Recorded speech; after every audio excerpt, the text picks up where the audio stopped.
Good evening mga katupada. Vaccine kami dito ng Palpax. 21 piraso to. Ito mga inlagaan ni Mrs. Ang ano lang. Yan ang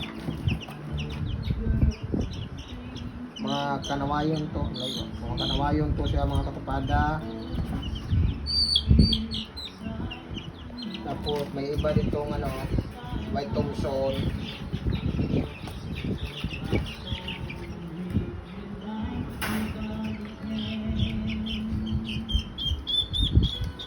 Tapos natuloy siya sa B1 mga katupada.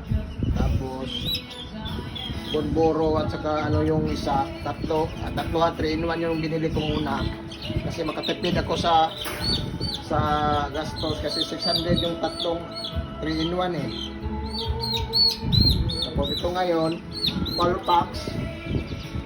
After 45 days na naman, ano ko sila Puraysa. Tapos yung ano, mag-ano na ko, mag-marex na rin ako, mga isang buwan kalahati, i-marex ko na to sila.